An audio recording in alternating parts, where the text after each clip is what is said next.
তুই এমন ভাবে কইতাছিস যেন মায়া দেখতে গেছিলাম। তার চাইতে তো কম তো কিছু না।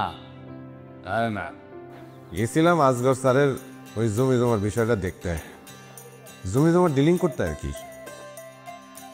আর ফিলিংটা কেমন পাইলা? কেমন দেখলা? তুই এমন ভাবে কইতাছিস যেন মায়া দেখতে গেছিলাম। তার চাইতে তো কম তো কিছু না।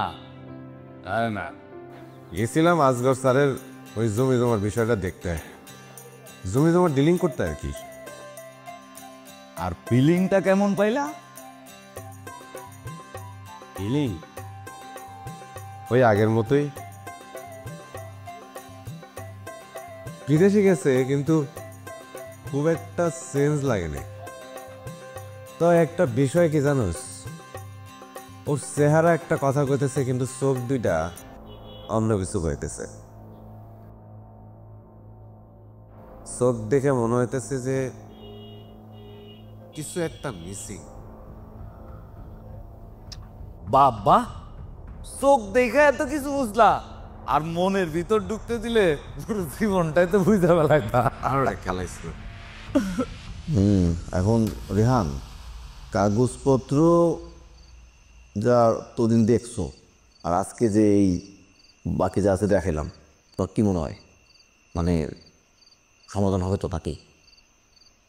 সমাধান তো হবে স্যার, সমাধান নিয়ে তো চিন্তা করতেছে না। আগে হতেছে যে আপনার পর্চা দেখলাম, তারপরে জমির কাগজপত্র দেখলাম, দলিল টলিল যেগুলো দেখলাম সেই অনুযায়ী একটু মাঠে কি অবস্থা সেটার জন্য একটু জমিগুলো দেখতে যাইতে হবে। ওইটা দেখার পরে কাগজপত্র অনুযায়ী জমি জমার যে মাপঝোপগুলো আছে সেগুলো যদি ঠিক থাকে তাহলে আর কোনো সমস্যা হওয়ার কথা না আর কি।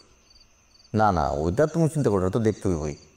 তুমি কালকে একটু আসতে পারবা?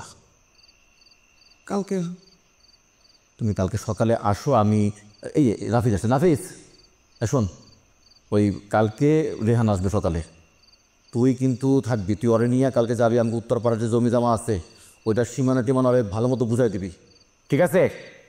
যা, তা তুমি বাবা আইসা বলো। জি স্যার। হ্যাঁ শোনো, তুমি ওই সীমানার